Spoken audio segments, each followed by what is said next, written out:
Welcome to Hail Varsity Radio, the voice of Husker Nation. Insight, opinion, expertise, with the biggest and best names talking Nebraska across the state. Join the show on Twitter at Hail Varsity and at Schmitz_radio. Call in at 402-466-ESPN or 1-800-825-5865. Here's Chris Schmitz.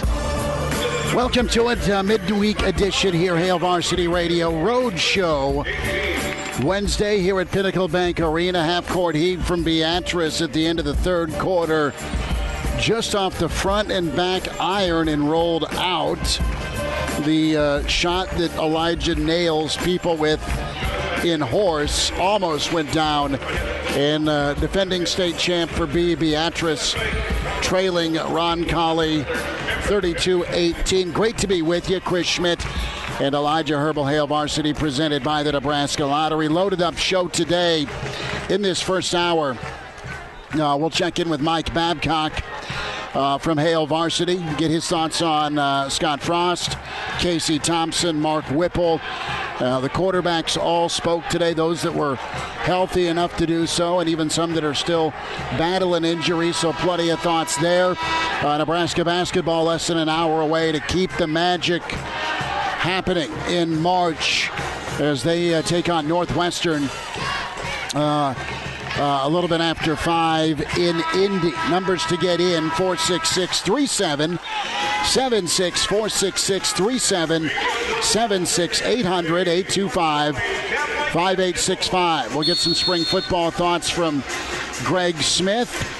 We'll be sure to run down Jeff Maul. Lincoln Convention and Visitors Bureau has done in the team.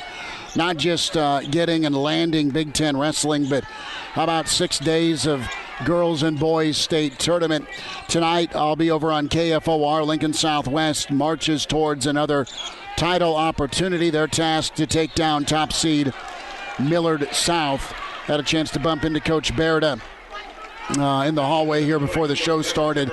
So best wishes to Lincoln Southwest girls, Lincoln High girls tonight as well. Will Wilson will have that for you also on KFOR. Find and follow us on Twitter at Schmidt_radio, Chris Schmidt, and then at Herbal Essence for Elijah Herbal. You can email Chris at HailVarsity.com.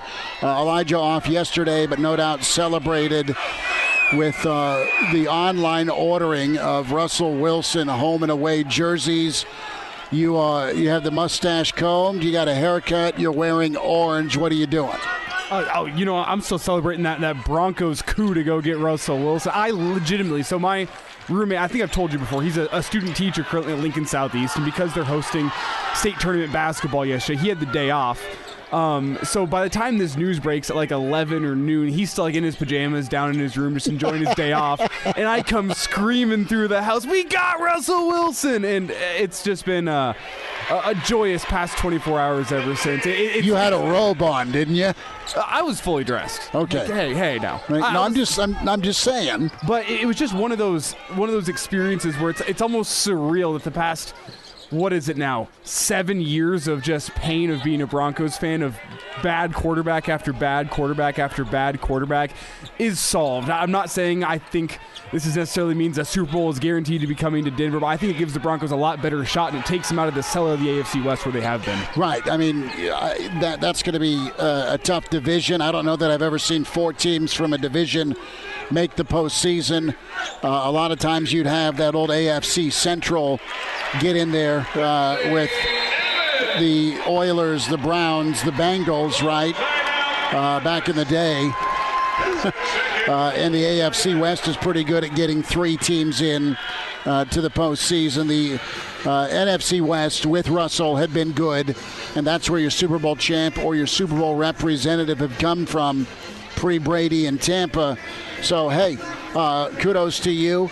See if you can work a deal and find a way to trade Seattle Russell Wilson jerseys for Denver Russell Wilson jerseys. Junior has the lime green, he has the silver, and he has the navy. Mama has the navy and also the white, and Gertie has the navy. So there's about 7 Russell Wilson jerseys in the Schmidt household that have not been burned. So are they newfound Broncos fans now?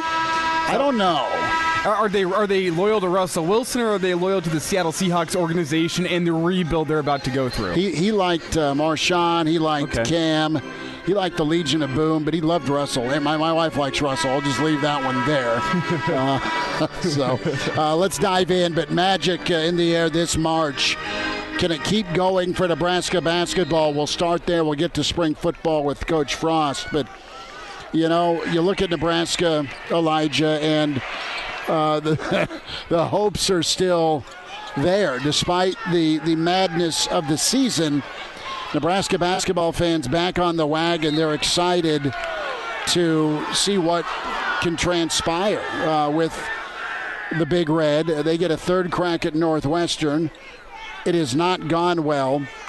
30 turnovers and 34 points in 2 games for Northwestern off of Nebraska turnovers. Northwestern also has hit 26 threes in 2 games against Nebraska. I mean, the what the hell moment of many of the season in this building on a Sunday, where Northwestern's up 35, nearing 40 points on alumni weekend, okay?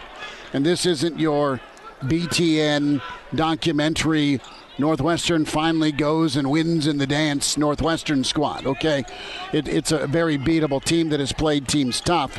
Nebraska played better but still stupid on the road at Northwestern. So I don't like the matchup because Northwestern's got that stretch. Now, difference being is Nebraska just did not give a damn about closing out or defending on the perimeter.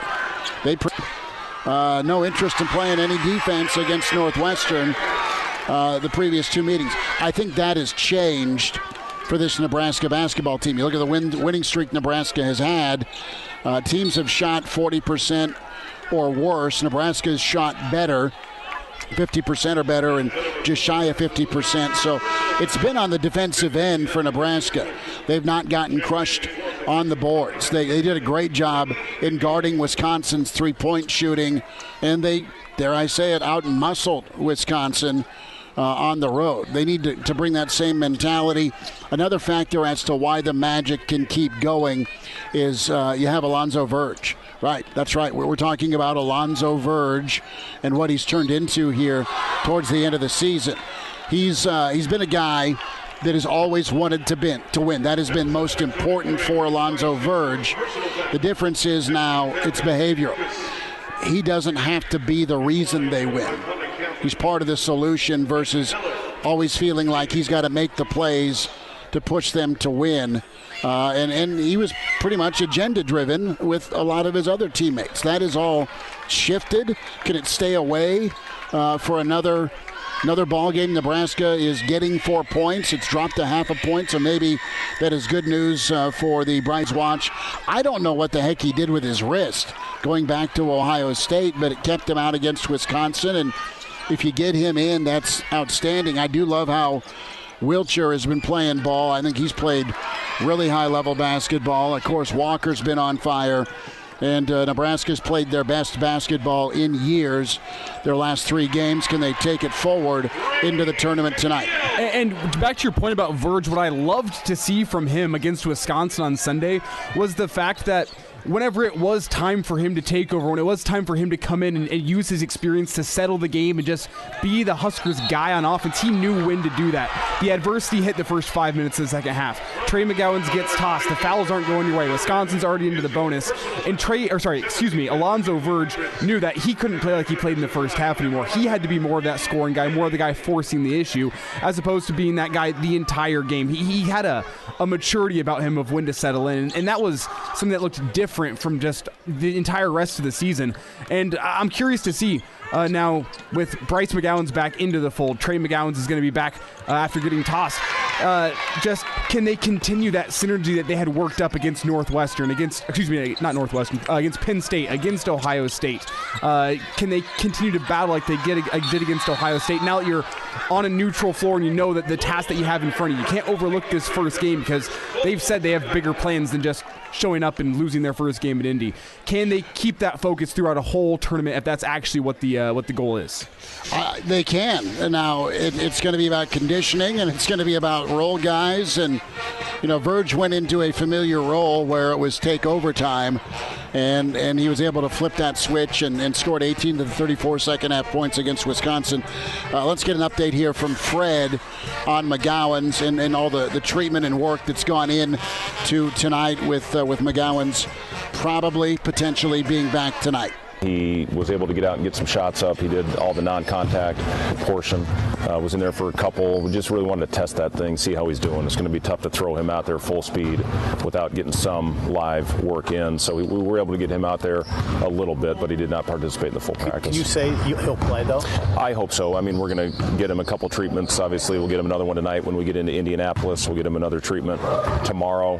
Unfortunately, we're not going to get a walkthrough time at the arena. So basically, it will be a walkthrough at the hotel right before a pregame meal. So he's going to have to test it, get some flexion in there just to make sure he's good to go. The bribery tonight is everybody gets shrimp cocktail at St. Elmo's. You beat Northwestern. Appetizers are on Fred, baby. He's got plenty of wine, it sounds like. Did you get a chance to go check out St. Elmo's whenever you were in town? I didn't, man. I had a hell of a time finding my way into Lucas Oil. I mean, the door that was unlocked. There's a couple of different, just because you've never been there before. Well, I remember, and it was like 5 a.m. too when you were trying to get in. Yeah, I was getting in at 5 a.m. to do KFOR in the morning, and I was the only guy there, and I needed a lighter or a lantern, and instead I had my laptop as my light. It worked out, and then at 6 a.m. the lights came on, and it was just me and the janitor, man. But it worked out okay. But I know they're the field house for basketball. Last thought here from Fred on Verge's surge here as the season wound down. The Verge? Verge. He's been unbelievable. I'm really happy for Alonzo the way he's playing and finishing off his career, playing his best basketball. And, he was unbelievable early for us. You look back at our exhibitions in the Colorado game where he just had complete control of that game and being asked to do something he's really never done full time before, which is play with the ball in his hands. And he's adjusted beautifully as the season has gone on. He could have had...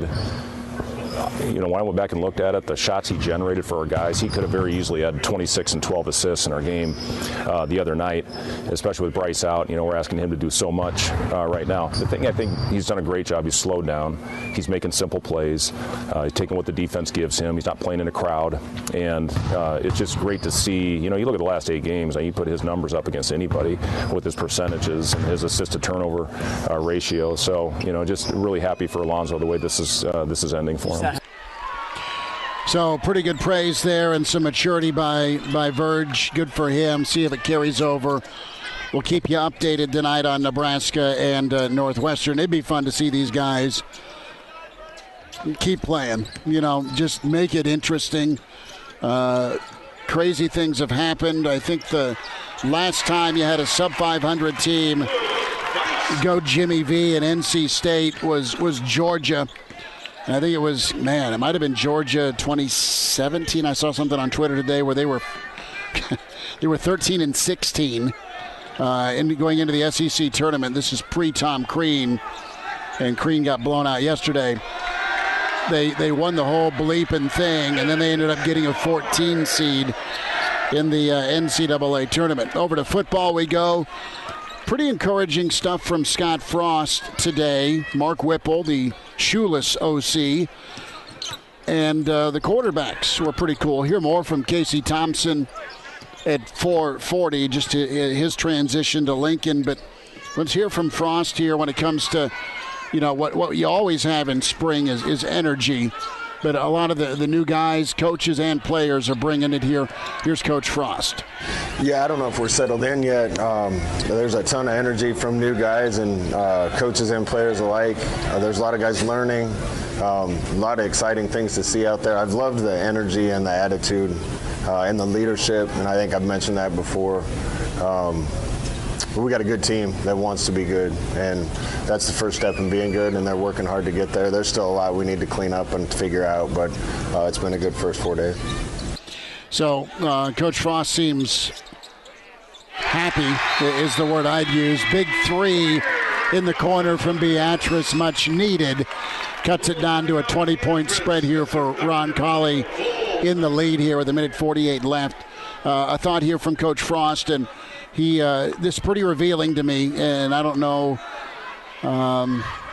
what to make of it other than there's a big difference in offensive line play. Here is Coach Frost on Donnie Raiola.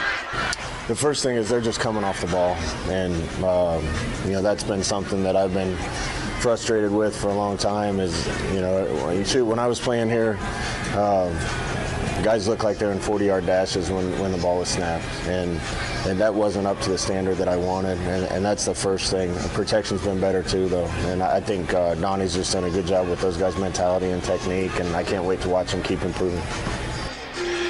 So that's interesting, and not to get into this Greg Austin reformation, but you're the head coach as well. So if you want them firing off the ball, tell your O-line coach to have them fire off the ball. So it's more physical with the O-line play. We'll wind down this segment. We'll get Mike Babcock in the room, get his take on things. It's Hail Varsity, the Wednesday edition, on the road at PBA for state basketball. And Hail Varsity is presented by the Nebraska Lottery. Hello, listener. Hey, it's Chris Schmidt with Hail Varsity Radio, and I wanted to let you know about a special deal just for listeners of the Hail Varsity Radio Show podcast. We're offering $10 off the annual subscription price of $29.99. That means that you, for less than $20, can get everything we do. 10 issues of our monthly magazine, our annual football yearbook, and all the premium content we produce at HailVarsity.com. Just go to HailVarsity.com/subscribe and enter in the promo code GBR for $10 off a full year of Hail Varsity. That's HailVarsity.com/subscribe, promo code GBR. And we're back. Fellas, think we could listen to the radio listen? On Hail Varsity Radio, presented by the Nebraska Lottery. Yes! That's awesome! Thanks for spending time. Roadshow Wednesday. It's Hail Varsity, presented by the Nebraska Lottery. We're here courtside at PBA as things winding down for the 3:15 game. Ron Colley, 51. Beatrice, 29. Will have full coverage of Lincoln Southwest. And you have Millard South girls semis tonight at 6 over on KFOR. A big basketball fan.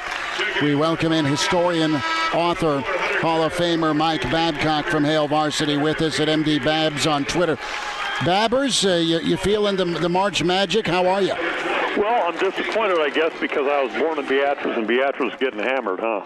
I was going to say the pride of Beatrice. I thought you were born in Beatrice, but you grew up second grade. Okay, but you then matriculated York, correct? Yeah, I consider that my hometown, really. But I was a Beatrice person for a couple of years. Well, the pride of York and Beatrice, just you. Mike, no, I don't think so. What'd you think of Coach Frost today? And I want to go back to a clip we played a little bit earlier in segment one when it comes to Frost talking about the offensive line just firing off the ball, and the way he makes it sound, not to get too hyperbolicious with it, but big change for Raiola and just what the guys are doing. Frost seems really happy with the O-line despite not all the puzzle pieces there. Yeah, well, and listening to and talking to Donovan Raiola the other day, that's kind of the aggressive approach that he has, and that's what he wants to instill in that offensive line. That, I don't want to disrespect Greg Austin. What they did there. Maybe that was the mindset of what the offense was. Scott Frost said that they're tweaking some things, doing some things a little bit different. That's why I brought in new assistant coaches, and I think Raiola has put one of those aspects of what they want to do into effect. And you're right. The one thing or two things. Obviously, you've got to find somebody to replace Cameron Juergens at center. because that's the guy that's, calling the plays for the line, and you have a lot of things going on there, and it's not a guy that you're going to rotate in and out of there. So you got to find that center, and then a couple of really important guys. I think Teddy and Corcoran are not going through spring. That's important. You got a couple of transfers that have come in. They're working in there. So it's a work in progress, but apparently the emphasis is, come off the ball, be aggressive in that sense. And I think that's Raio's approach, and that's what they want to do. The thing about the offensive line that impressed me was that Casey Thompson apparently took him out to dinner and then bowling. That was a pretty good start for the offensive line and building some kind of connection to the one of the new quarterbacks in camp. But offensive line, you know me. That's important. That's the thing that's going to determine, I think, whether this offense is successful or not. Is can they get the job done up front? Yeah, and Mike, he didn't just take him to dinner. He took him to Rodizio Grill. And no free shout-outs here, but that's an incredible dinner, and it's a hefty price tag. Yeah. That's but and I'm impressed, and I don't want to discount any of the other quarterbacks. I just want to focus on Thompson for a second. That he takes the lineman out to dinner, and like you said, Rodizio Grill, and then they go bowling.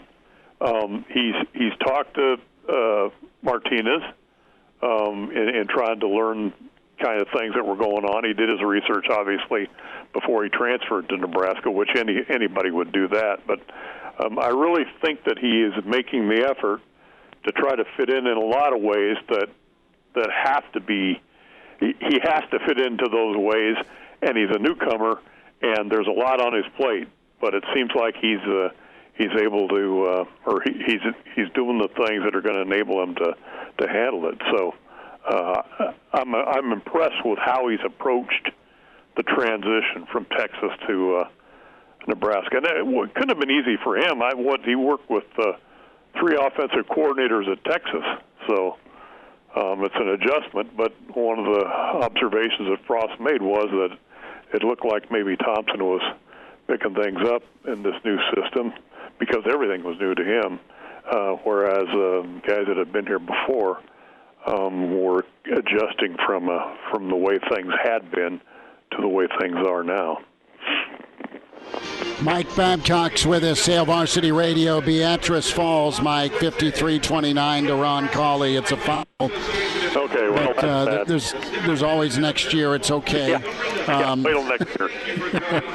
No, great points on Casey Thompson. First and foremost, it's one thing to want to lead. It's another thing to lead and do it with your play, your performance, but also connecting with your guys. And he's doing that, be it dinner or just doing the background here and really not being fazed because of the fishbowl. I mean, Austin's a fishbowl. Texas is a fishbowl, and I think he's just excited to be able to pick and kind of pick where he wants to go versus having change thrust upon him, like you touched on with the offensive coordinator merry-go-rounds and coaching changes from Herman to Sark. So, Babbers, we've hit O-line, we've hit quarterbacks. What do you think of Whipple so far through one post-practice and a couple of roundtables? I like the fact that he didn't wear shoes. What's the deal with that? Yeah. Got to get up there and talk to those reporters, No sandals, no slippers, no nothing? No, it's the shoeless OC is what's going on. Yeah, shoeless Joe Jackson. No, it's inside, so it's all good there. I like his I like his attitude and the way he talks about things. I mean, he seems pretty open about stuff. From that first day when he said, the first day Thompson looked the best. I mean, he put it out there. Now, obviously, he and Frost probably had a discussion about that. I mean, I don't think he just went out and did that. But I like his frankness. I like his attitude, and we'll see. I say this all the time too, but in the spring you can be as good as you want to be. I mean, it's just optimism runs in the spring, just about everywhere, you know. And it's what happens in the fall, obviously, that's going to define things. But at this point, I'm impressed with him. I like his what I take to be kind of openness with reporters. Mike, we're about 30 minutes away from tip-off in the Big Ten tournament's opening game between Nebraska and Northwestern, and I want to get your take on this late-season surge we're seeing from the Huskers. Most recent reports indicate it looks like Bryce McGowan's is going to be a full go based on what they've been seeing down on the court, apparently doing pull-ups on the rim before the game, which is a good sign for McGowan. So I just want to get your take on Nebraska now getting a third crack at Northwestern.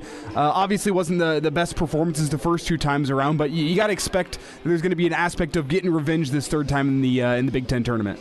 Yeah, well, and you've seen that when Nebraska does what it's supposed to do, when they play together and they pass the ball a little bit, and when you take a three-point shot, it's actually an open three-point shot because you've passed the ball around there, and then Alonzo Verge is really coming into his own after having all kinds of problems, with turnovers and so forth. But, to think what Nebraska did against Wisconsin without Bryce McGowan's, and then Trey goes out, that was remarkable, beyond remarkable in that sense. The last place team in the conference against the number one, shared number one in the conference, and to beat them 3 in a row, I look for Nebraska to put up a real scrap Western and a good chance to move ahead, because they have the mindset to do the things that they need to do to be successful. We've thought that they had talent, but they just didn't do the things that they needed to do to be successful consistently. And I think now they're doing it. I was really impressed with that Wisconsin game, as was everybody else, and that's no great insight there, but they really put it together down the stretch here, and I look to see more of that. A few minutes here, Mike Babcock with us, Hail Varsity Roadshow Wednesday, courtside at PBA in front of Omaha, I should say Millard South, and the Southwest Silverhawks girls semifinal action in Class A. Mike, you feel like there's this, I don't want to say sense of relief, but now a little at ease or easiness here where there's been buy-in, there's been adversity. This is a team that's not handled adversity well, yet for them to fix what they fixed and then respond like they responded, would you put it past Nebraska putting a run together in Indy here, not win the whole thing a la Georgia? It'd be kind of cool if they did, but finishing on the right note. Yeah, well, I think they will finish on the right note because, again, you see that scrappiness or grittiness or whatever. I always go back to Will Bolt's ball, but it's pretty. But, I wouldn't want to be playing Nebraska right now in a tournament just because, there was a point at which you could say, well, you're playing Nebraska, you could probably look ahead a little bit here because you're going to get past the Huskers. But that's not going to happen.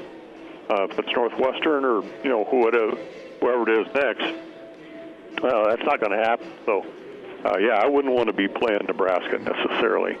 But everybody's got maybe Northwestern comes in with great focus. Well, they've got a lot to play for too, pride or whatever, scrap, and so I'm interested to see how it goes. But I have some confidence that Nebraska will give a great effort and have a chance to move forward and maybe win a couple.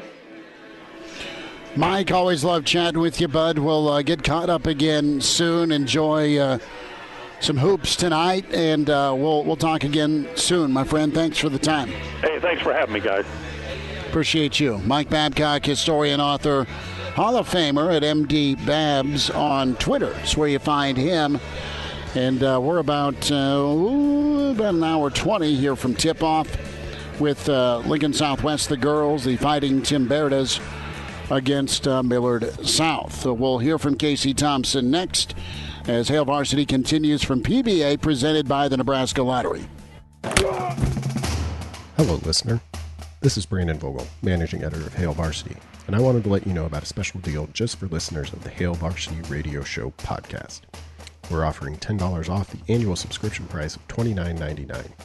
That means that you, for less than $20, can get everything we produce: 10 issues of our monthly magazine, our annual football yearbook, and all of the premium content we produce at hailvarsity.com. Just go to hailvarsity.com/subscribe and enter the promo code GBR for $10 off a full year of Hail Varsity. That's hailvarsity.com/subscribe, promo code GBR. And now, back to Hail Varsity Radio. Back with you, it's Hail Varsity, presented by the Nebraska Lottery here courtside at PBA. Is another road show Wednesday. Greg Smith, recruiting insider, coming up here a little bit after 5. And we'll step in with Jeff Maul, Lincoln Convention and Visitors Bureau, with just the wow factor here, the marathon that is Girls and Boys State 2022 with 90-plus teams in 6 days. As Beatrice eliminated, Roncalli has moved on. They'll take on Scott Friday for a shot at the B Championship. And also, we will dive into a very interesting jock talk with Nebraska Orthopedic Center. Deion Sanders, man, had the roughest of rough falls. So we'll get caught up with Deion and Dr. Brandon Seifert. 466-3776, 466-3776, 800-825-5865 to get in. Open phones till 5. And then we'll get caught up with Greg Smith. Casey Thompson, though, the first time he had a chance to speak publicly post-spring practice. And here is Casey Thompson on the new offense with what he's learning from Whipple, from Frost, and the group of guys he's with. His offense is it's aggressive. It's definitely a pass attack. I think it's very diverse. I think we do a good job of stretching the field vertically and horizontally, and it's fast tempo, and there's a lot of options. So I really like it. It's been fun so far, and it's been easy to grasp. So he's a guy that's just doing the extra, Elijah, be it throwing the football with all receivers he can get a hold of before practice, doing it after practice. That's all stuff that you take for granted. But you have two different groups of receivers, right? So you're not going to see or get comfortable or chemistry with everybody during the spring. It's going to take that overtime, that extra. And it sounds like he's making that move. More from Casey on why he picked Lincoln when he had many different options and offers. And we'll see if it ends up biting Texas, that since he wasn't a Sark guy, he was an inherited guy, that he really wasn't wanted. That's the feel. And it was time to go to the portal. Texas's loss could be Nebraska's big-time game. I did my research for 2 weeks before I entered my name in the portal. So for about a week or two, I kind of was like, on the fence of do I stay or do I leave? And then I was like, okay, well, if I leave tomorrow, what do I think will be legitimate options for me to go? And once I saw Nebraska's quarterback, Adrian Martinez, decided to leave, I knew Nebraska would be on the table, most likely. And I was kind of just waiting to see what some other teams were going to do, honestly, after the bowl game. And so I put my name in the portal on December 16th. But in my mind, I told the Nebraska coaching staff and anybody, all the other teams right away, hey, I'm going to wait until after the bowl game's in, and I'll kind of make a decision that first week of January. And I think I committed like January 5th or 6th or 7th, something like that. So everything happened, I think, in the right time and how it was supposed to. But I kind of knew that it was going to be Nebraska or a couple of other schools in the end. It came down between Nebraska, OU, and Auburn pretty much.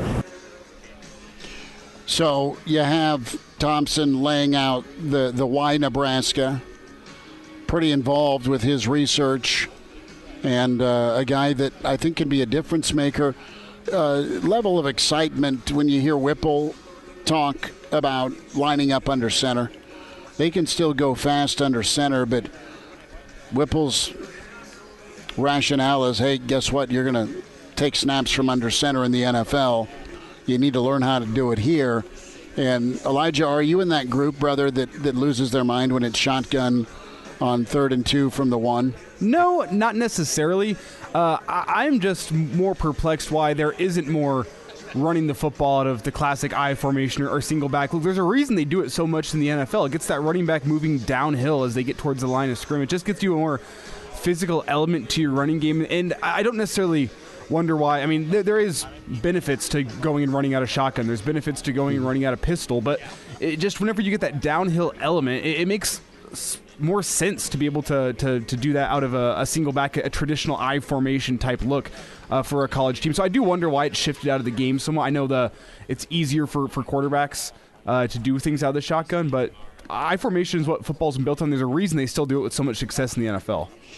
For sure. And just quicker, I mean, and I said, 2nd and goal from, 2nd and 2 from the 3. I mean, you're back, and it just hasn't worked. Aside from quarterback power, how many shotgun runs has Nebraska scored in the red zone? Non-quarterback touchdowns. You got a guy like Yant, you got to feed him, right? More from Casey Thompson here. A loaded receiver room, and some compliments for Mr. Brody. More with Casey here after practice. I mean, it just gives me the confidence and the continuity. Like, man, I really have faith, and I think that our 2 deep are really good. I like Trey Palmer. He's been great. Alante Brown has really been stepping up. He's a great route runner, and he's a good leader.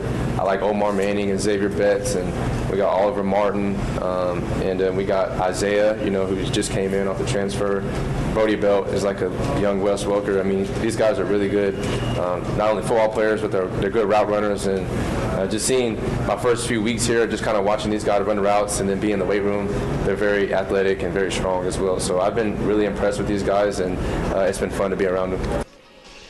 So give me a Wes Welker on 3rd and 6 on an option route all day, Elijah. Belt was fun to watch against Wisconsin. Belt's a guy that's been in the program 100 years, but never really was a go-to or an option because, there's just higher profile recruits that got the nod or the look or the reps. Good for the staff and guys on the team, and for Belt, quite honestly, sticking with it and continuing to battle. But you tell me here, do you think that's just a quarterback trying to instill some confidence in his guys in the room, the guys he's trying to come in? I mean, I don't want to discount Brody Belt at all. He's been solid, but have you ever looked at him and gone, yeah, that guy looks like Wes Welker? I look at Belt, and when he's had the ball, and I look at, again, the Wisconsin game's like the biggest body of work we've seen. We've seen flashes here and there. I mean, the kid is shifty. He's a poor man's Rex Burkhead. I mean, running style to me. So wisdom says you're going to go with the 4-star kid that has all the measurables and speed compared to the in-state walk-on kid. I mean, they're similar style players, so maybe a better comp for me is that do-it-all type Cole Beasley type of guy where he's never going to wow you with his speed. He's never going to wow you with his route running.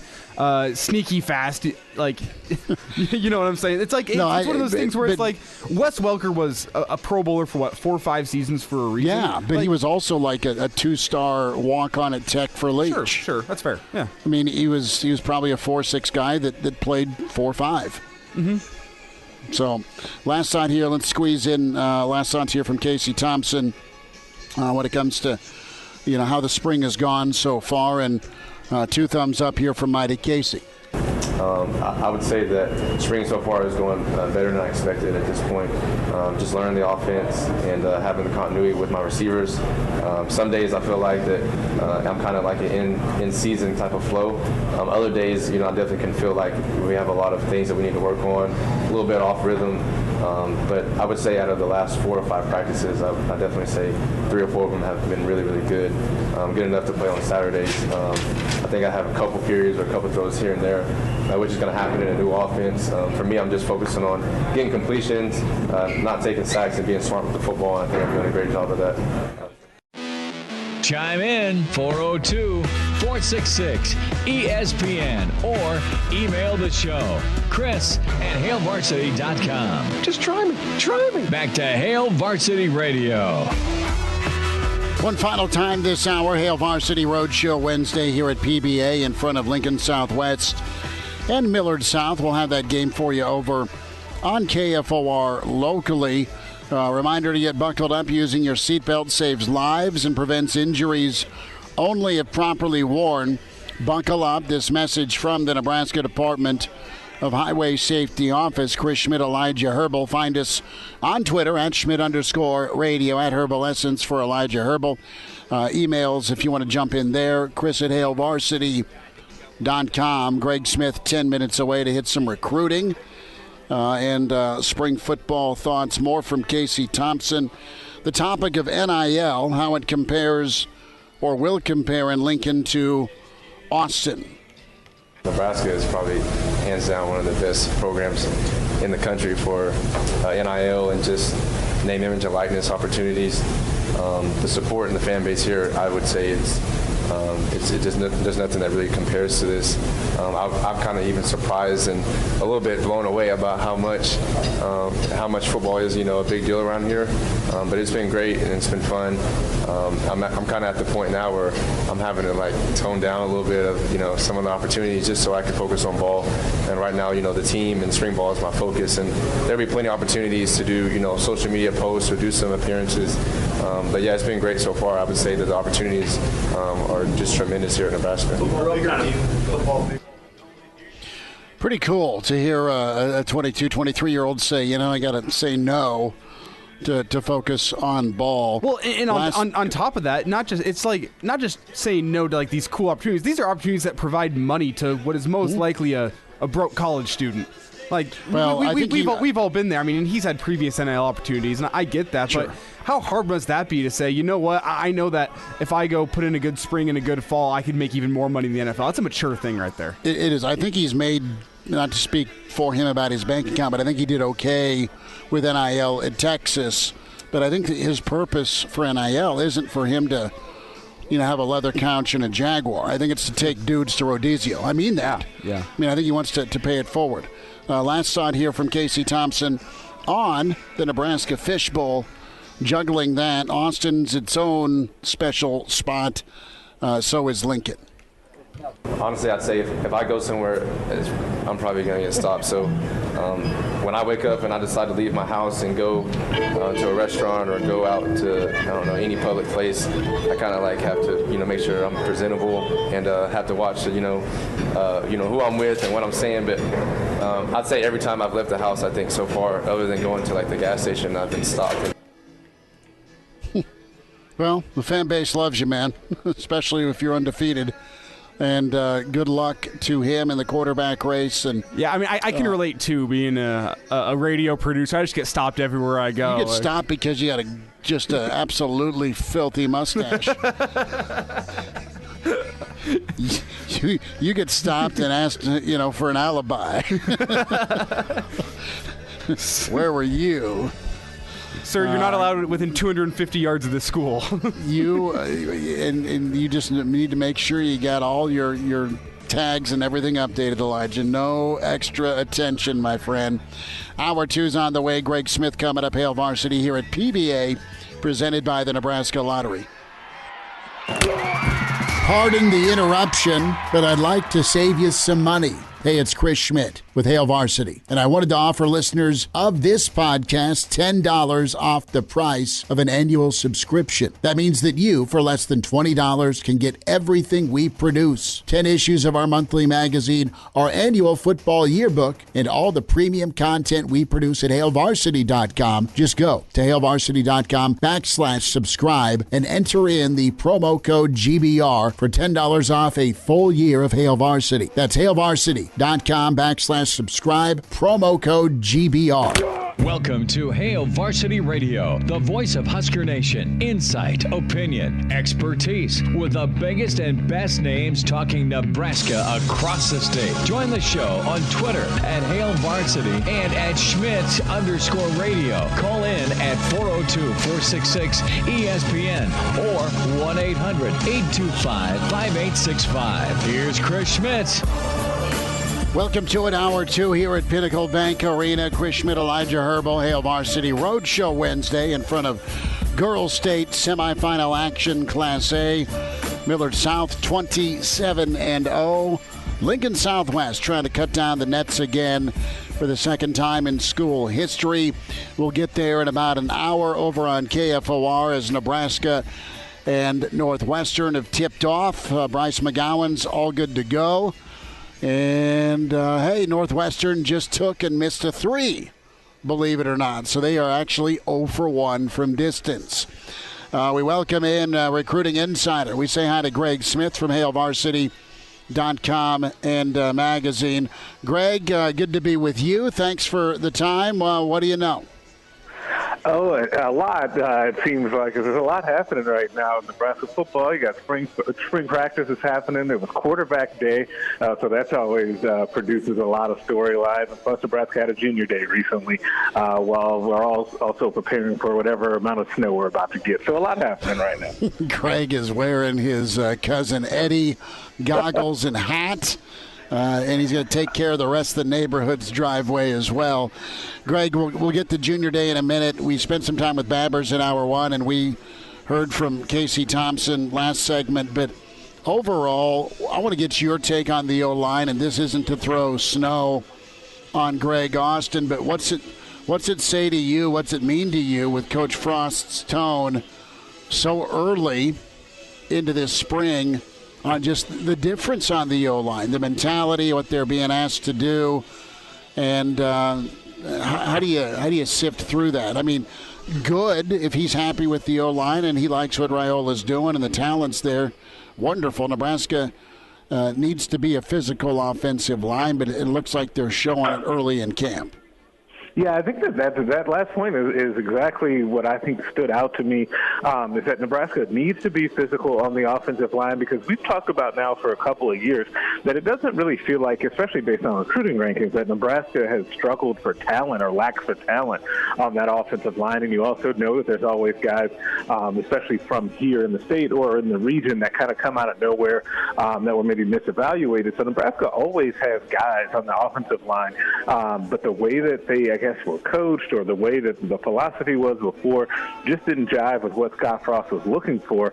And so, but for him to say that so plainly today took me by surprise a little bit, because you usually don't see that. But it sounds like the early reviews on Donovan Raiola's teaching style has been really good and well received by the offensive linemen, and really firing off the ball so far through a handful of practices in spring ball. Well, Greg, for me, it wasn't necessarily that the blocking scheme and the mentality didn't fit the Husker offense. It was that it didn't fit the Big Ten with these guys you're bringing in, these 6'8", 6'9" maulers that you're bringing in to be able to come compete in the Big Ten. You got to have those guys firing off the ball, and with all the zone blocking schemes Nebraska ran last season, it didn't seem very conducive to what those guys' body styles are. Would you agree with that?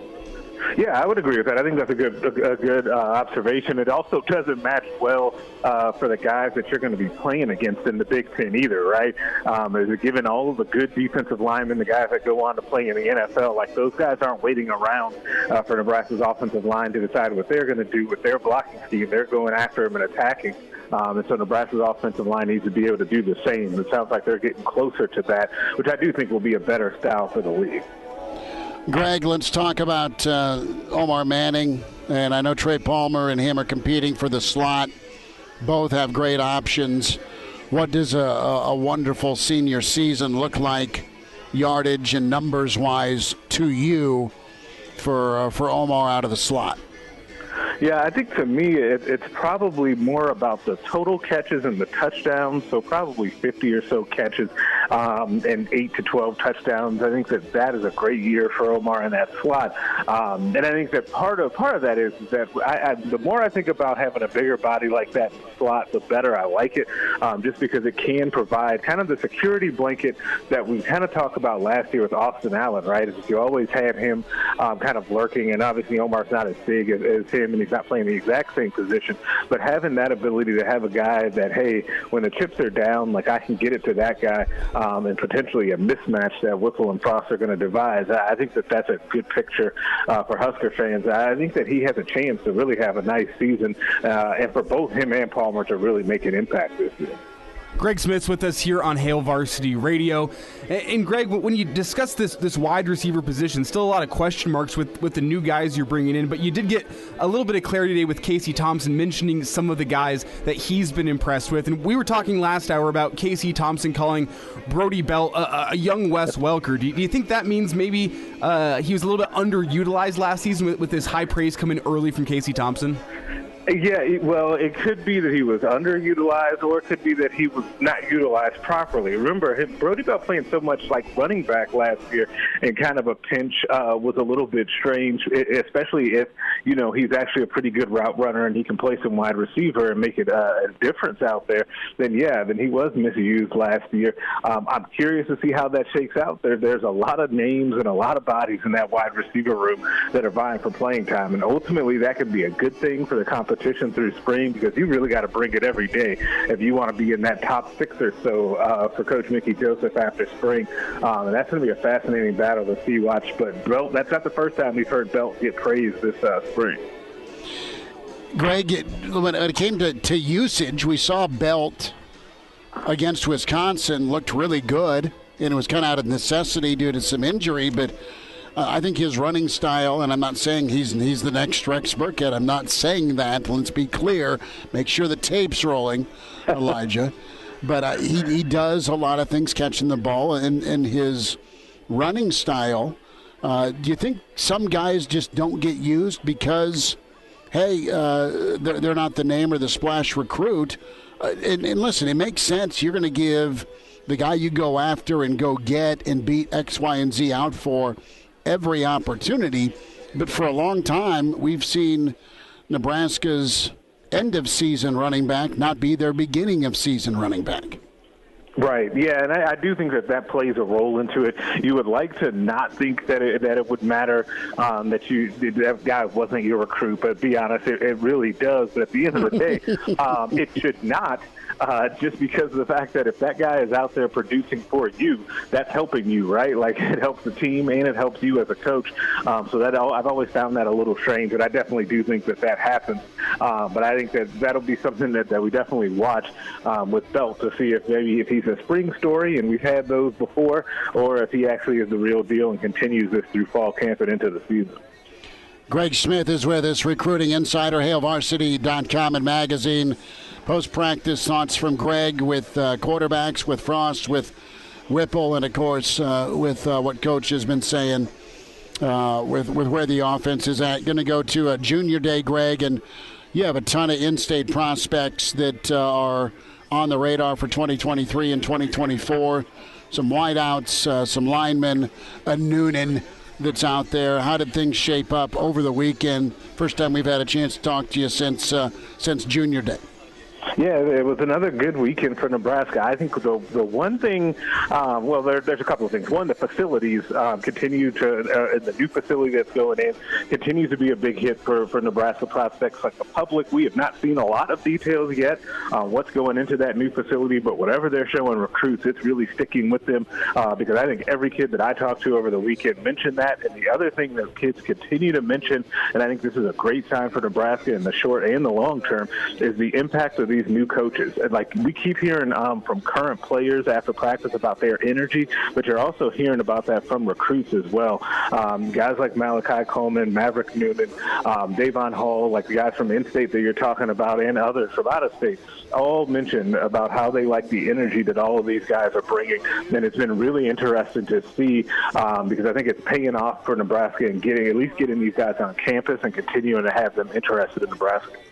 Greg, you mentioned the in-state kids there, and there's one name noticeably absent. That's Zane Flores. I want to get your take just on that whole situation where Nebraska goes out of state for their quarterback when you got a pretty talented kid at Gretna? Is that coming down to scheme with this new Nebraska team? Is that coming down to what they have seen from him on tape? What is the difference? Why is Nebraska seemingly less interested in Flores than a lot of other schools, even in the Big Ten? Yeah, I think that what happened there, honestly, to my eye, is that Pop Watson was a Mark Whipple guy, a guy that Whipple was very comfortable with, had known for years, and he's a believer in his talent. And so he was just more comfortable with Watson than he was with going after Flores. Now, I hear you, the people that are listening right now, that doesn't make a ton of sense, considering you could have just evaluated him, Flores, because he's right down the road in Gretna, and you could have made it work or at least waited a little bit longer to see if there was a thing. I don't know why Nebraska didn't really seem to be all that interested in pursuing Zane Flores. I've seen him play in person plenty of times. I think he's a really talented player. I'm obviously not alone in that, considering that half the Big 12 seems to be offering him. But I don't know. It just hasn't seemed to really click there between him and Nebraska for whatever reason. So here's my take. I think Mario evaluated Flores. I think Flores probably didn't have a great day of evaluation, which is fine. We can all be nervous. Then you see him go, at the time, win a state championship throwing into the wind in the fourth quarter. Would you reevaluate, or is it just as simple, Greg, as Nebraska maybe coming late to the party if there's a transfer after spring football to Zane? Yeah, that's a really good point and question. I would have, if I were Nebraska, have reevaluated him or given him another shot, because that is a good point that I think that at least at one of those camps, Flores did not have a good showing, and then subsequently went out to, actual football games and played really well and led a team to a state championship. So I do think that would have merited a different evaluation or a second look at him. But you're right. You never know what happens with the quarterback room going forward, and if Nebraska will need to circle back, and we'll just kind of see how that goes. I think it would be wise if you're Nebraska to at least not completely close the door, but it doesn't sound like there's a ton of traction there right now. Greg, real quick, let's hear about some of Greg's guys. Who's on your radar? I know folks who haven't need to subscribe to HailVarsity.com and magazine to get all your recruiting insight as you have put together another incredible list to mull over, let marinate for the spring. Yeah, I think that we this time, we were talking about the quarterbacks. We had a couple of quarterbacks come off of the list this month because Nebraska did get their quarterback. We have a new number one in the group as Malachi Coleman now slots into that number one spot, talented kid out of Lincoln East, who I think everyone, it feels like, wants at this point. The secret is definitely out on him. Nebraska likes him at wideout. Mickey Joseph is taking the lead there. Maverick Newman is the second guy there. He's been really quiet, actually, on his recruitment. And has not done a lot of interviews and not talked much about his recruitment. But I think the real key thing there for Maverick is that he wants to be an early enrollee, and I think Nebraska's in a good spot with him. And I think that a summer decision might be looming for him, but we'll kind of see where that goes. But it's a real list that is powered by the trenches, and I think that's something that's going to be a big focus for Nebraska for the 2023 class, is kind of restocking the young talent on the offensive and defensive line. Greg, when we were talking Lincoln guys, you mentioned Malachi Coleman, and I want to get your take on a guy from Lincoln High in Ben Nigoy. He posted a video on Twitter the other day of him doing a vertical jump, and he jumped out of the gym. A talented guy. He's starting to pick up some attention from some other schools across the country. So where does he stand with his recruitment to Nebraska? Yeah, Nebraska would have to make a decision there, because Minnesota offered him recently. A couple of other Power 5 schools have also come to the table as well. I think Nebraska has been in contact with him. He was at Nebraska's Junior Day, I believe, back in January, and had been to a game or two last year as well. So Nebraska's definitely been in contact with him. It's just whether or not he's going to be an offer guy for him. He'd be the 6th in-state offer this year. There's another one, Brock Nebson out of Scotts Bluff, an offensive lineman that could be another offer guy. I think Nebraska should offer them both personally, but I think Benny would definitely be a guy that's worth it, considering what's happening with his recruitment and it's going to another level. If PJ Fleck is making trips into Lincoln and going to Lincoln High to see Benny, it's real simple. Right. not quite. And listen, I know Mickey Joseph's incredible, and I think Mickey probably sees Nigoy as a guy to go after. You got limited amount of scholarships. Totally get that as well. But Fleck's got a track record, not as good a track record as Mickey's, mind you, with NFL wide receivers, Greg. But you can't. The kid's a stud. Him and Malachi and Davon Hall too. I mean, both. There's your trio for in-state wideouts, correct? Right, and you just have to stop the cycle of letting talented players get out of your state, even if you think they're borderline, because you know what's going to happen. That if Nebraska doesn't offer him, he's going to go to like another Big Ten school and have a really good, productive career. You just kicking your ass for 3 years. Right, and especially after you said so much that you want to refocus on being able to lock down the state and keep talented players here. I just think that they need to go ahead and make those offers and get it figured out. Even just offer him as an athlete, because you never know if he could turn out to be a defensive back as well, because he does play defensive back as well for Lincoln High. I think he's a wideout at the next level, but he does play both. Greg, we will let you be. Thanks for jumping on with us and doing a quick hit with us to get hour 2 kicked off here at PBA. Have a great week. Once the snow melts off your grill, I expect pictures Sunday and you firing up something on your smoker or grill. Hey, I'm with it. I'm praying for 60s to come back around. We love the 60s. Greg, take care, bud. Have a good one. Mr. Patience, he has put an incredible event together with his team for girls and boys state basketball and, of course, Big Ten wrestling.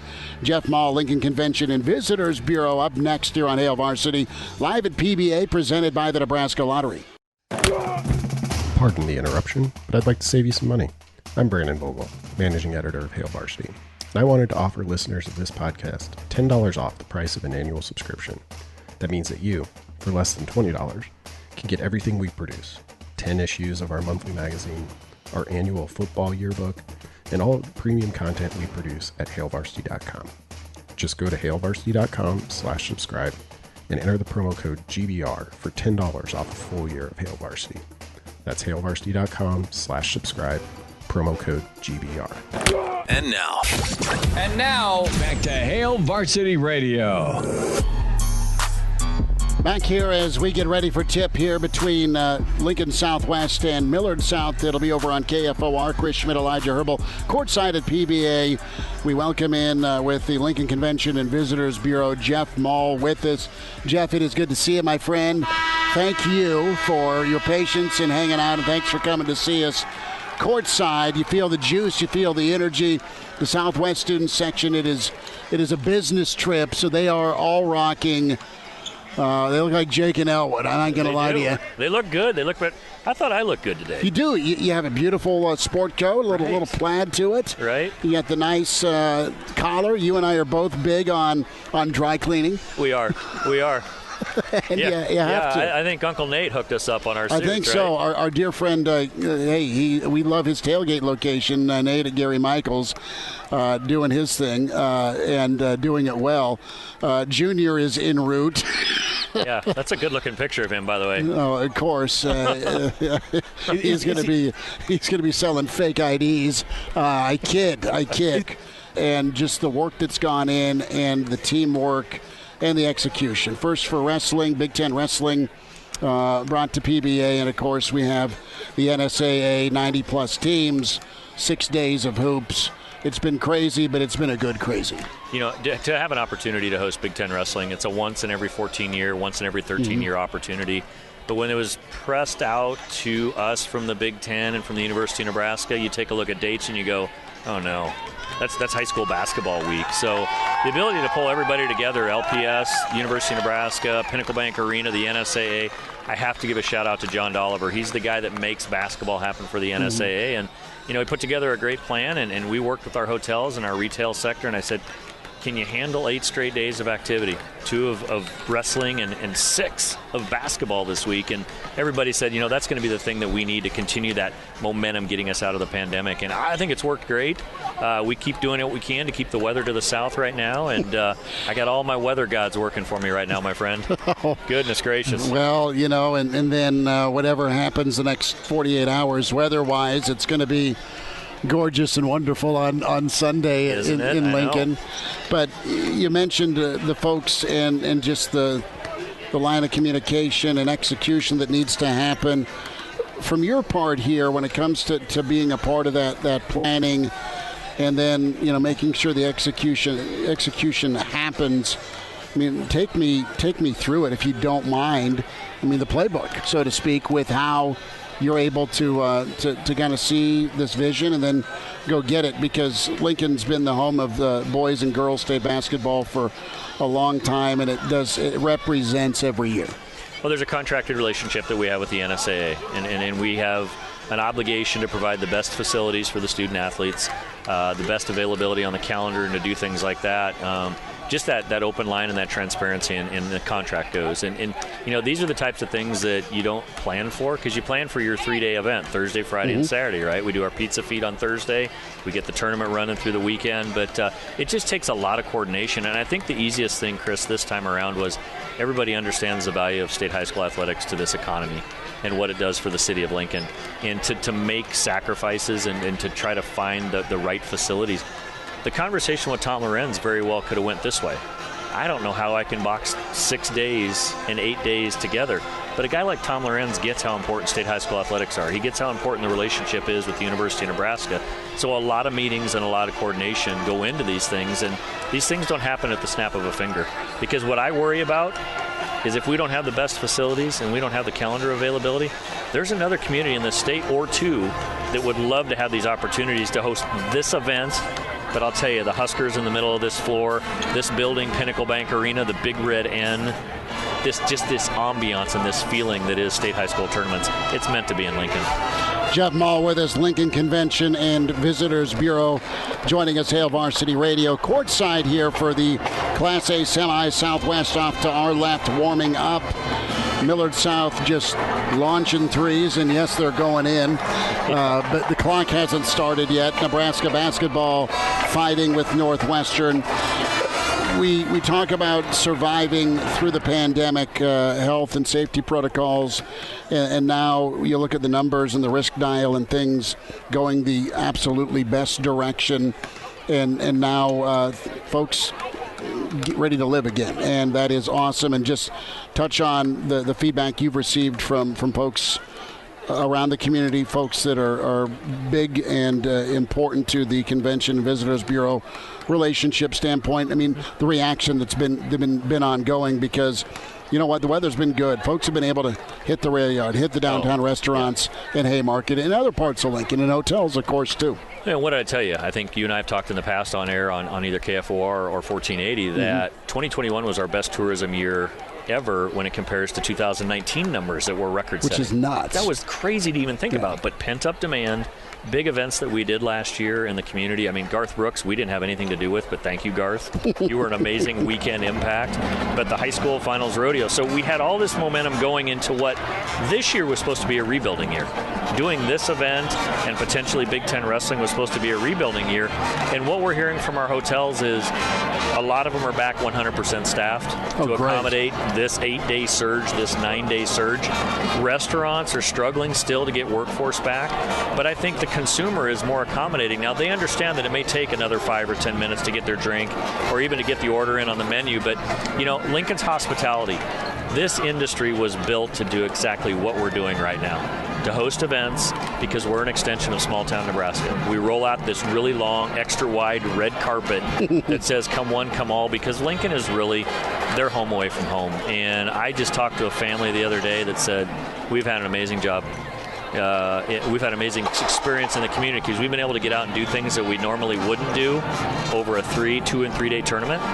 They packed for an entire week to be here, and they're getting out and touching parts of our community they've never seen before. So this is what this Convention and Visitors Bureau is built to do. This is what this city's built to do. The partnerships we have with people like you in the media industry that support and advocate Lincoln as a destination, I can't tell you how much I appreciate that. So we're working together on this. Well, we appreciate all you've done. Jeff Maul with us, Lincoln Convention and Visitors Bureau. And you can log on and find out more, lincoln.org. But that's what I wanted to kind of end with, Jeff. And it's awesome to get caught up, man. And we've seen you down at the Graduate. We've always enjoyed our fall chats and our weekly Wednesday sit-downs on KFOR in the mornings. And you do hear, and you've heard for years from people that have a wow moment in Lincoln when they come visit. wow moments are what makes me, probably chokes me up the most. Gets me all just kind of, the chills you get. Even when you just said that, I'm like, oh man, I got chills, because wow moments are what drives us in this industry. And to hear people say they had a most amazing time ever, it's their first time here, they're coming back.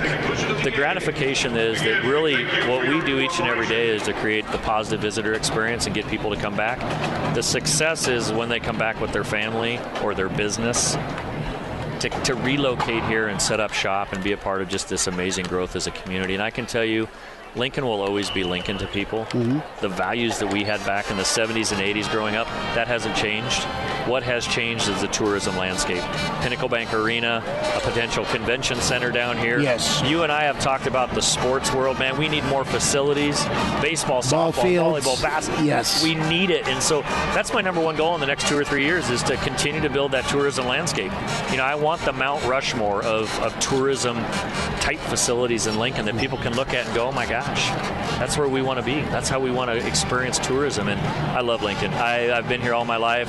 This is my 20th year, my friend, doing what I do, because I love smiling and I love having a good time with people when they come in the community. Well, it is, you're right. Convention center, check. Let's make that happen. Yeah. Ball fields, check. Let's make that happen. Easy for me to say. I need a check. You know what kind of? I don't need that check you're doing on your paper. You write me a check, Chris. I'll put your name on it. Well, let's talk to Mama. Yeah. It'll be from the joint account, but we'll talk to Mama. But we'll take it over multiple years. Yes. We'll okay. Thank you. Yes. We'll do layaway. You remember layaway? Oh, dude. Just make payments. We'll pay for it eventually. You're a Lincoln guy. I'm a Lincoln guy. I remember not Rathbone Village, but Bishop Heights. Bishop Heights. The old Shopco. Yes. Right? They were the kings and queens of layaway Shopco. Yes, they were. And somebody got his transformer. I was a layaway. It took me 37 years, but I got it. I was a layaway runner back in the 80s. I was the guy at the top of the staircase at the Shopco on O Street. Okay. They get the call up and say, look for package, 662. And I go off and I pull that. I'm like, oh, man, some kid's getting his transformer. Right. I'm legit. There was a lot of yard mowing, but it happened. Yeah, that's for sure. Jeff, best to you. Thanks for making time with us today. You're a good man. Thank you. Appreciate you. Jeff Maul with us, Lincoln Convention Visitors Bureau. Jeff, if folks want to check in with you, find out more, and just kind of find out about Lincoln, get the facts when they're coming back this summer or in the future, how do they do it? Lincoln.org is our website. Our visitor center, which is just 3 blocks to the south of this building, 7th and P, or you can give us a call at 402-434-5348, and we're that helpful, smile in every aisle. Now, Hy-Vee says that, but we do it too. We like to smile and make people happy. You have, and you have over 90 ball games executed flawlessly. Semis get going here. Class A, Southwest trying to get back to a title run. Coach Tim Berta over there. Timmy knows how to climb a ladder with scissors in his hand. We'll see if it happens for Southwest at a date for Championship Friday. Millard South unbeaten and pretty fantastic. Jeff, appreciate you. All right, Chris. Thanks, sir. Jeff Maul, Lincoln Convention and Visitors Bureau. The man is awesome with what he does and his team making it happen. You have wrestling, you have basketball, 8 days, and it's been busy, but it's been a great busy. Elijah, let's dive in with some NFL thoughts. We've spent time on the Nebraska quarterbacks. We've dove into Whipple. I didn't ask Greg about the shoeless part, the shoeless OC. We need to get a hold of Whipple. We'll talk to Barnett tomorrow. Is this just a trend or is this just a comfort level in Lincoln? It doesn't bother me. I'm not an anti-feet guy, but I'm not Rex Ryan either. So don't misunderstand that. Okay, just because someone doesn't wear shoes piques my interest. No, but if you want to go without shoes, I totally get it.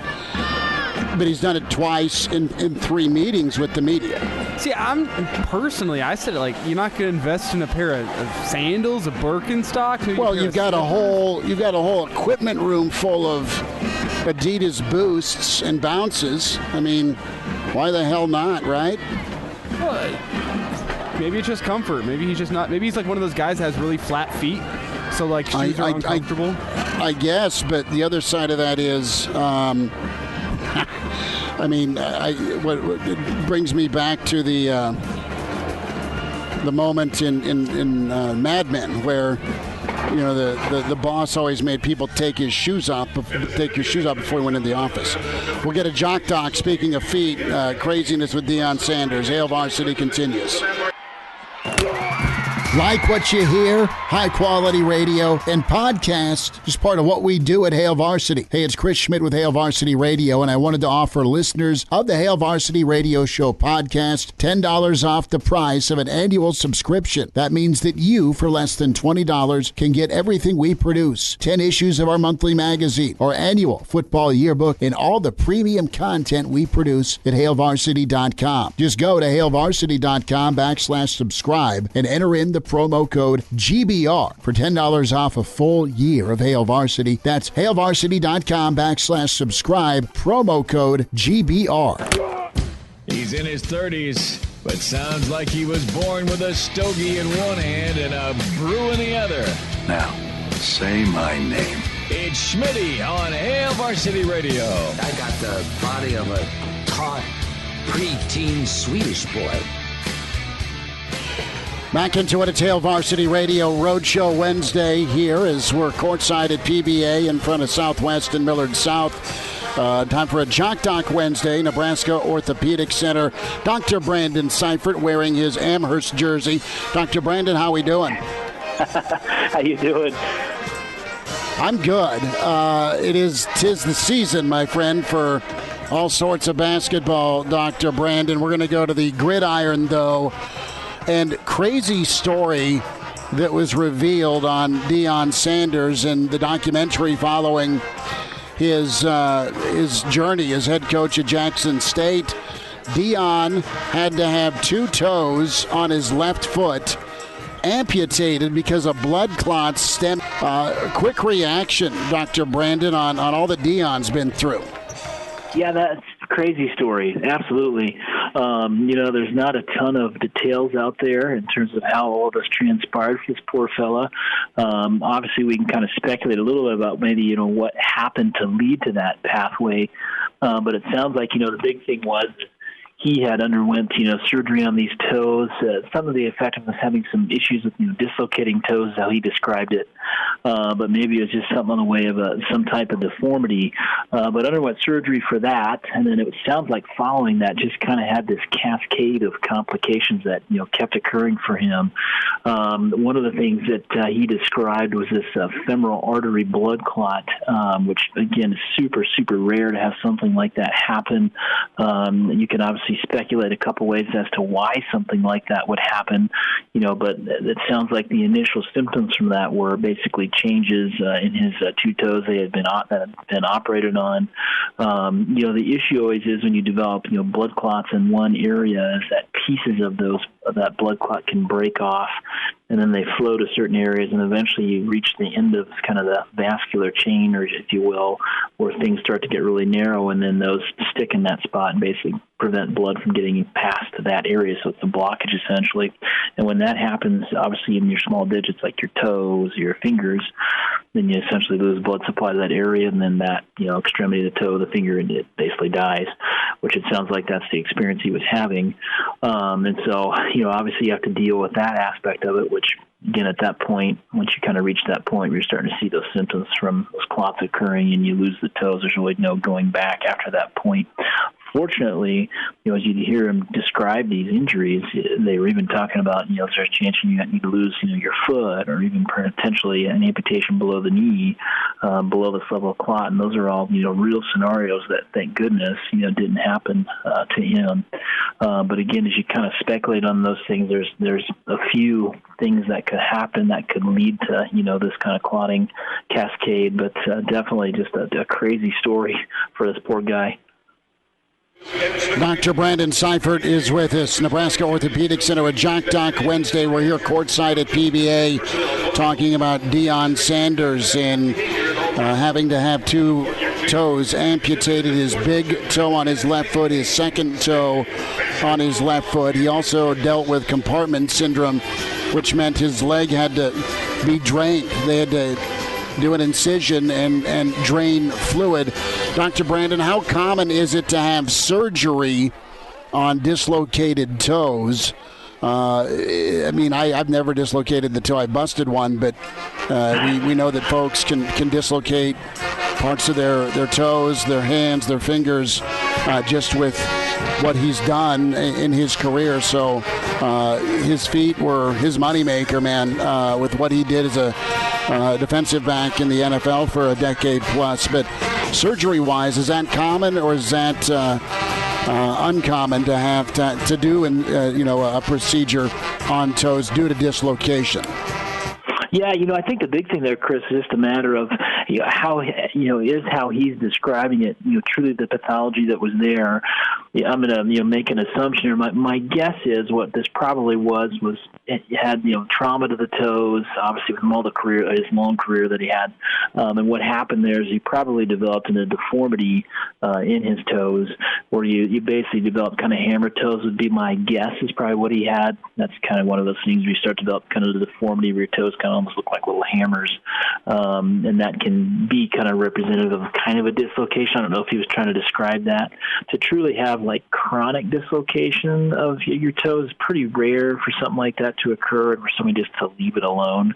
So I'm assuming it wouldn't be that unless he had something new, acute, traumatic happen where he had basically a fracture that led to dislocations there recently, and they were addressing those. So hard to say exactly from that perspective. But the craziness is the other stuff that happens. Femoral artery blood clot is just so exceedingly rare, thank goodness.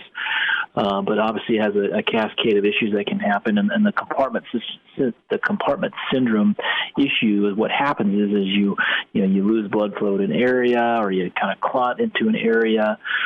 Tissues start to lose their nutrients, lose their supply, and then they start to swell and get irritated and angry, and then you basically reach a point in what we call compartments of the leg. You have different muscles are divided up in different compartments in your leg, and basically you reach a point where if you swell too much, it can't go any further because of the outer tissue that separates those. That's what's called compartment syndrome, and that pressure gets pushed back down on the vessels, the nerves, and that creates another kind of one of those emergency situations where, like he had, you actually have to go in and release those compartments to allow that pressure to escape, or as he described, the fluid being drained.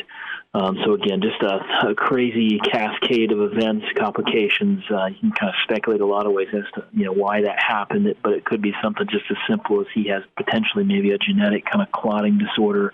Could be something where maybe the tourniquet they used during surgery irritated the femoral artery. Pretty low risk of that, but a potential could be where they maybe had done like a nerve block in the area if that somehow irritated that artery, resulting in the clot. Again, that's very much speculation at this point, but those would be some of the things we'd think about in that kind of crazy scenario that happened to him. Dr. Brandon Seifert is with us, a Jock Doc Wednesday Nebraska Orthopedic Center, talking about Deion Sanders and his ordeal.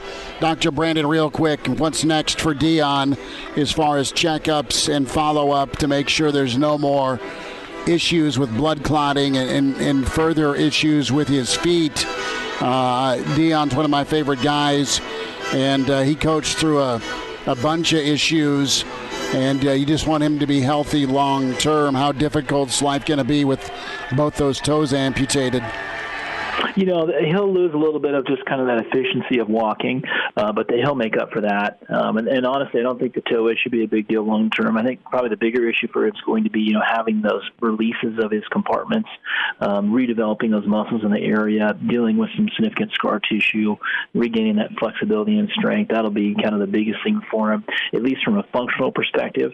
And then obviously you got to figure out with a guy like that who had that kind of clotting issue, does he have a clotting disorder? Does he need to be on kind of like long-term blood thinners to try to prevent another issue there? And then obviously, if that's the case, he's at risk for other types of surgery in the future, having potential kind of a clotting disorder. So those would be some of the things he's facing. I think overall he's going to do well. He's kind of gotten through the dangerous parts at this point, and just knowing who he is, how motivated he is, he'll do well. And I don't think his function really would be significantly altered, hopefully. Dr. Brandon, thanks for a few minutes today, and another Jock Doc. Have a great rest of your week. You bet, Chris. You guys take care. Enjoy the tournament. Like what you hear? High-quality radio and podcasts are just part of what we do at Hail Varsity. I'm Brandon Vogel, managing editor. I wanted to offer listeners of the Hail Varsity Radio Show podcast $10 off the price of an annual subscription. That means that you, for less than $20, can get everything we do. 10 issues of our monthly magazine, our annual football yearbook, and all of the premium content we produce at HailVarsity.com. Just go to HailVarsity.com/subscribe and enter the promo code GBR for $10 off a full year of Hail Varsity. That's HailVarsity.com/subscribe, promo code GBR. Miss us? Come here, brother. Give me a hug. Bring it in for the real thing. We're on call for you. Catch the podcast at HailVarsity.com, the ESPN Lincoln app, or download them on iTunes. Saddle up, partner. Back to Hail Varsity Radio. One final time for Hail Varsity Radio, courtside at PBA in front of Lincoln Southwest girls and Millard South girls. The semis for Class A. Who's going to the title game Friday? Jeff Smith, Hall of Fame coach with Lincoln Southeast and, of course, Nebraska basketball. Coach, good to see you. Good to be back on the sideline. We've got a quick pregame here. Fred Hoiberg doing a quick stop to talk to the Big Ten Network. The Fighting Mayors, my Lord, they look good again. They are rolling again. Great defense, and sharing the basketball verge has been nice. And Northwestern has not hit 13 threes in the first half. It is hard to beat a team 3 times. We hear that all the time, but from experience, I know it is. You just make a lot of adjustments if you've lost to them twice, and Nebraska is just really playing well right now. 39-25 Huskers. Good work by the Big Red, Go Big Fred, right? And hard to go undefeated. Millard South is trying to do that, Coach. Real quick, a thought on the matchup tonight. Listen, pressure to stay undefeated is real for Millard South. Southwest feels great. They got a 2-0 rematch against Central, and man, they're headed into this semifinal not scared. Yeah, these two teams did not play in the regular season, and I think that's advantage Southwest. I think Southwest matches up extremely well to Millard South. Millard South likes to press and create a lot of offense off their pressing, and if they can do that, then it's going to be tough for Southwest. But with Kennedy Williams handling the ball, if they can handle it, get it down to Freddie Wallace inside, I think she's better than Millard South inside. Millard South shoots it well, so they're going to have to guard the 3. But I do think Southwest is a good matchup here in the semifinal for an undefeated team, which has a little more pressure on it than Southwest does. It'll be high-level basketball. Millard South and Lincoln Southwest set to go. A lot of folks here from Millard South. It is packed behind us with signage, with phones out, and all sorts of emerald green and silver behind us. The student section, I checked in with Junior on this. It is a business trip. It's all business, so there is coats and ties. And I think my favorite Gary Michaels tie is around Junior's neck right now. So is that an old Danny knee tie on him? Well, I didn't. From Gary Michaels? That is. I have a Danny knee tie, but that is not for his little grubby hands. That is mine. That's right. That's in the box somewhere. that is guarded by the German Shepherd, right? So it's all business here for Southwest. Millard South trying to claim a title. Southwest wants to get back to championship Friday. And we will switch over to KFOR for tip-off here shortly. Elijah, you doing all right? Yeah, we're going to have a fun 90 seconds getting you switched from ESPN to KFOR, I tell you what. Well, let's let you get down the hallway and let the switching begin. We'll talk to you here over on KFOR locally. And can stream us KFORnow.com. Podcast, subscribe, Hail Varsity Radio, iTunes, Spotify, Google Play. Tell us what you think, good, bad, or ugly. And tip-off on the way next year in Lincoln on KFOR. Thanks for tuning in.